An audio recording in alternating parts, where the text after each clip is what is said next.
Hey there, everyone. How are you doing today? So today is Wednesday, and we normally speak with Jonathan Twomley, but he is on the road looking at a couple of deals. As he shared last week, he is potentially looking to do some flips in other parts of New York. I think it's called upstate New York. So what I thought I would do is actually do a summary of his virtual mastermind. As you know, if you can look back at his playlist, he was running a mastermind with some big heavyweights and across the commercial sector. So what I've done, I think there's 6 sessions. I've listened to 2 of them so far, and I'm going to go ahead and summarize the first one here. This one is the future of multifamily. So just so you know who was speaking or who was being interviewed, it was Lieb. I'm going to guess it was Lieb. He is a property manager in Atlanta, Georgia. Currently manages just over 6,000 units in 8 different states. They focus on apartment buildings of 100 units or greater. So just realize who was speaking, who was telling the story, and we can go from there.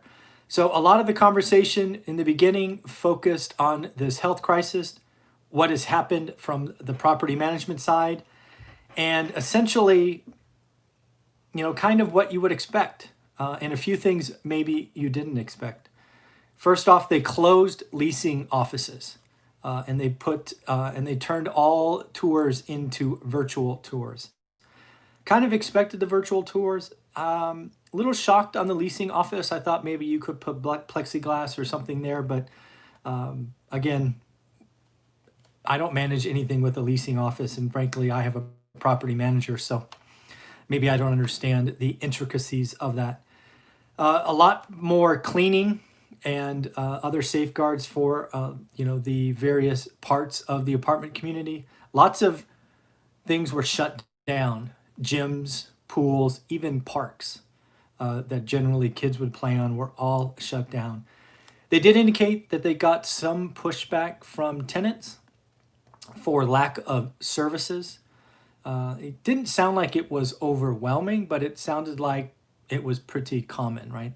If you're at a Class A apartment and you're there for the gym and the pool and the whatever, and it's no longer there, some tenants were asking for discounts. Something that really changed, he talked about, is how they're handling packages. Historically, Amazon would drop off all the packages for the community at the leasing offices, and then they would be picked up in the evenings by the tenants when the tenants came to the leasing office. That changed entirely. Historically, much of the deliveries were what you would think. They were non-perishable, but today's environment, they were sometimes groceries and medicine and prescriptions. So as soon as a delivery was in, it would be taken to the tenant's front door. That was different. They definitely accelerated the use of technology. Again, remember, this is coming from someone that's 100 units is considered small, but they are using a texting platform to communicate with all tenants, virtual keys, and they're also adopting package locker rooms. They talked about those Amazon lockers that maybe you've seen at grocery stores. They're actually talking about either changing space in laundry rooms and putting lockers, or some other space, because deliveries are that common. So that was interesting. Cleaning expenses are adding up. They talked about it, but it wasn't like it didn't change the bottom line, because while cleaning expenses were up, a lot of capital improvements were down. And also, apparently at big apartment buildings, they budget 1 or 2% for tenant events, and all of those had been canceled. So the increase in cleaning expenses was absorbed in the removal of other expenses. One other thing that he highlighted that was really a shocker to him was the reduction in turnover. There has been a lot less turnover. People are staying put, which was interesting. Also talked about parking. And what I mean by parking is he says historically when he goes to visit his properties that he manages during the week, there would be somewhere between 10 and 20% of the spots used because tenants are at work. And he says now it's not uncommon any day, any time of day to see 75% of the tenants with cars parked there. The big questions from Jonathan was, what do you think that is? Is that unemployment that you're seeing, or is it work from home? And there was real no answer there, saying that it depended on the building and the location and all of that. But, you know, historically speaking, as someone who owned apartments, when I saw lots of cars at 2 o'clock or 3 o'clock or 11 a.m., that would always make me nervous historically. But maybe now in a work from home environment, it's something to think about, right? That I didn't think of before. They did a lot of talk about delinquencies, and this is something that was an aha moment for me. So delinquencies are kind of standard across the country at this point. He's collecting 1 or 2% below what was collected in January, so not market moving. But this next one is important. He talked about a wave of rolling delinquencies, and this is a big deal. I've actually looked at my portfolio, and he's absolutely right. Where delinquencies may be down, or maybe down very slightly, when you add it up and look at your rolling delinquencies, which basically is, hey, I'll just make it up. A tenant didn't pay in March, then they didn't pay in April, then they didn't pay in May and June, right? Rolling, right? That's what that means. So historically speaking, if you have enough units, you always have 1 or 2 that kind of enters that. But what's going on now is that's building because you're not having, well, it's the eviction event, right? You're not having that turnover. So there was a lot of talk about rolling delinquencies and some pretty heavy lift remodels that are going to be required that could really impact cash flow. And it's going to be management intensive because if you're, if you got to do 4 or 5 at the same time, you're probably only going to do 1 or 2. So that rolling delinquencies was definitely an aha moment and something I went back and looked at, and you're absolutely right. The rolling delinquencies is a problem. And not only is it a problem because you're not going to get rent, but you're going to pay attorney fees, which could be $1,000 in California. And then the big one is turnover. Turnover is what kills us. As a landlord, it's turnover that hurts. So that is not going to be any fun.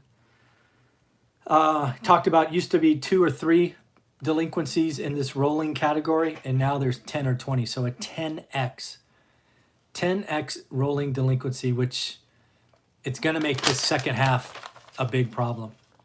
On the investment side, because they're always looking at deals and he supports a lot of investors, not a lot of deal activity.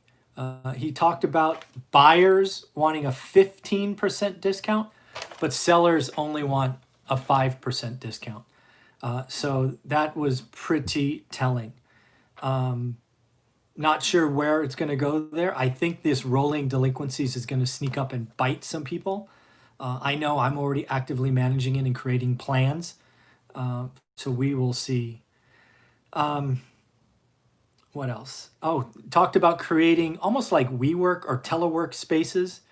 They're looking at maybe turning some storage areas into WeWork or basically work from home spaces outside of the apartment, maybe where there's a little desk and a cubby and things of that nature. Again, a way to increase income. I thought that was pretty interesting. He talked about going forward, they're not putting carpet in any of the units. They're using LVT across the board. I thought that was interesting. We have seen LVT become very popular in all of my units. Although to date, I have been putting carpet in bedrooms. I'm really going to have to look at that.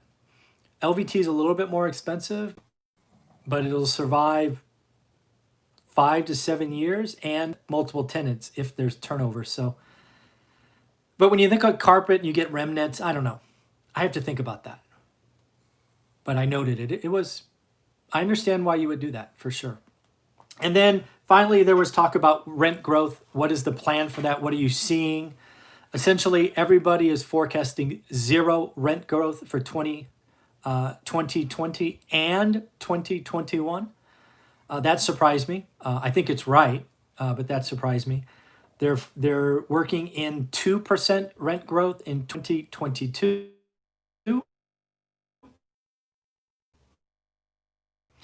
And then ultimately 3% in 2023. So the topic was the future of multifamily from Art Lieb. I think it was pretty interesting in general.